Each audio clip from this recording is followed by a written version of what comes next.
Welcome back to the Pop Culture Discussion. I am your host Robert, and after multiple delays, Suicide Squad Kill the Justice League is finally here.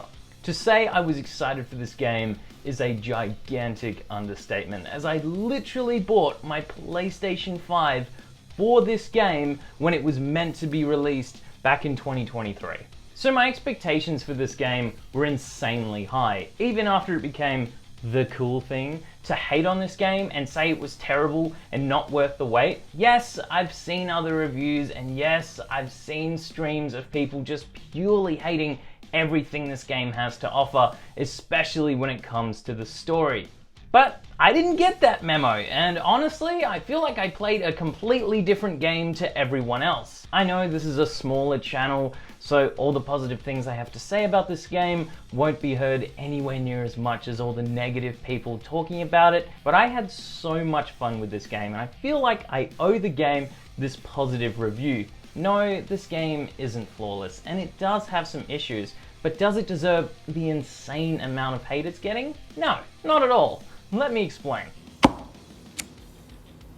The impressively stunning graphics present fantastic character designs with top-tier facial animations in a colorfully vibrant open world full of fun and danger. This game honestly has some of the best looking cutscenes and expressive characters I've seen in a video game. If you were to just watch all of the cinematics and not play any of the gameplay, it literally feels like just watching the next Suicide Squad movie.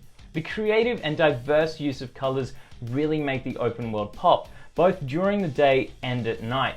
And the multicolored damage numbers flying around everywhere constantly add to the beautifully chaotic color scheme on screen. And having the main open world overrun by an alien army is a fantastic call, as it keeps combat encounters happening around every corner.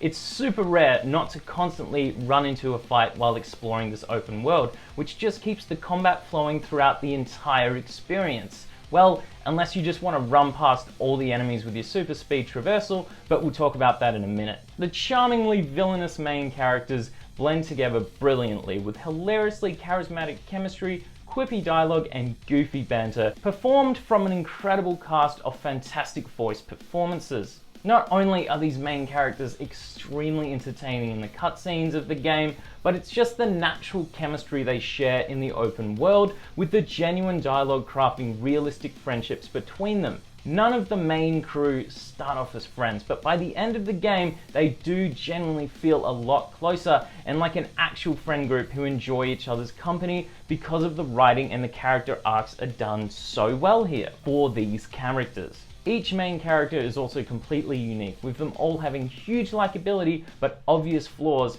which make them feel human. Deadshot is probably played the most safe out of the main crew, as his writing is a little generic and he definitely has the most serious goals and personality out of the team. Not to say he's boring, because he's still compelling and super badass, but he definitely stands out the least for me out of the main team. Harley Quinn, and obviously Batman, definitely attached this game the most to the Arkham series, so for fans of that franchise, she will probably be the most interesting character to play as. She is constantly hilarious, and her genuine chemistry with each individual crew member definitely feels like the glue keeping the team together. King Shark has probably the best one-liners in the whole game, and he has way more depth to his character than expected. When it comes to memorable moments of the game for me, he definitely comes to mind first.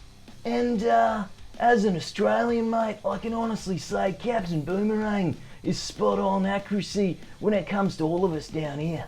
Nah, I'm just kidding. He's a tad over-exaggerated, but his performance honestly made him the funniest character in the game for me, and all his references and slang were just fantastic. You can tell the writers definitely did their Australian research when it came to writing his character, and as an Australian, I really appreciate that. I was constantly switching between who my favorite character was, as every single character gets multiple moments to shine, and certain levels offering recommended characters to play as made me frequently switch between them. The fast, fluent, and stylishly smooth momentum-based traversal excels the hard-hitting and explosive combat through chaotic enemy encounters and epic boss battles. The dramatically different control schemes between characters can craft some overwhelming learning curves for the opening hours of the game, but once you get the flow of the combat and it all kicks in, the true fun begins. Deadshot has a quick burst jetpack that takes a little bit of getting used to, as I found the recharge a little short early on until I got the feel for his combined moveset to get the height and distance I needed. I ended up equipping a sniper and a pistol to him, but his melee moves were so acrobatic and so much fun to watch, I used them way more than I thought I would.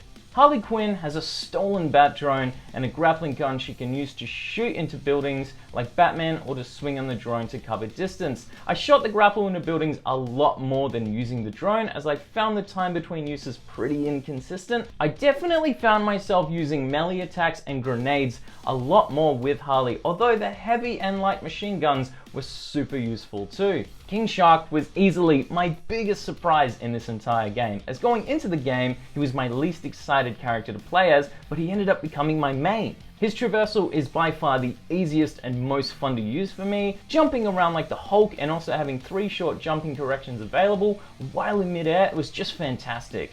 And just shredding through enemies with a minigun never got old, especially when you can freeze them with your melee first and then just rip through them like they're nothing. Captain Boomerang definitely took the longest to learn, but is absolutely the flashiest to use. So with enough patience, holding down the perfect timing for your super speed moves, throwing grenades into a group of enemies and clipping off the stragglers is a lot of fun, not to mention how awesome his melee moves look. The gameplay loop can get repetitive, but with a wide variety of constantly changing challenges, it keeps missions fresh and addictive with fun upgrades, weapons and rewards constantly satisfying efforts. Getting brand new rewards from every single mission excels the addictive gameplay loop, and all the different perks available let you shake up your attack style between missions. The smooth co-op availability allows for seamless switching between a single player and multiplayer experience, with a useful and intelligent AI keeping the game fun and accessible with or without your friends. The competitive co-op is a welcome surprise as you compete with your friends for the highest skill score in every mission, even though you're all teaming up to fight everyone together. And if you do win, you become the squad leader and the chooser of the next mission. I really like this concept. It's honestly the first time I've ever seen it used to this length in a game, and I really respect the originality and creativeness of it. Although the frequent cutscenes can interrupt the gameplay flow, they are also highly entertaining, crafting a compelling DC story full of fun cinematic moments of brutal action, hilarious writing, and shocking story twists. This game is very cutscene heavy, and it would honestly bother me more if they weren't so much fun to watch. The story length, though, can cause some rushed writing, presenting anticlimactic character arcs and an inconsistent tone that underwhelms and pulls the story short of its full potential. Yes, the main story is the big issue a lot of people have with this game, especially when it comes to how the Justice League is handled. The overuse of shock value does underwhelm in some sequences, but overall I did enjoy the hectic breakneck pacing of jumping from one League member to the next.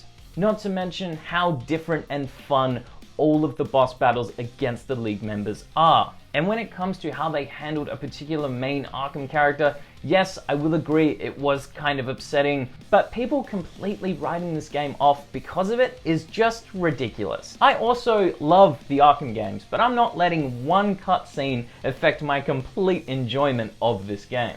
Also, speaking of the Arkham series, I'm seeing a lot of people obviously compare this to the Arkham games, and honestly, I feel like it's an unfair comparison. Yes, they're made by the same studio and they're set in the same universe, but this game is a completely different genre. The Arkham games are a single player only Batman open world game, and this is a looter shooter supervillain game made to play with your friends. It just has a single player story to connect it to the Arkham games. It feels like comparing Cyberpunk to Borderlands. Yes, they're both first person shooters, but they're completely different genres. An overcomplex stat-based skill tree, the standard weapon variety, and a repetitive endgame structure also negatively impact the fun factor of this game at times. I'm honestly not a big stat-based skill tree fan in video games, as I feel like they don't really improve or impact your character until you unlock the entire tree. Yes, I'm looking at you, Borderlands, and that's exactly what this game has. Just give me a skill or move-based set skill tree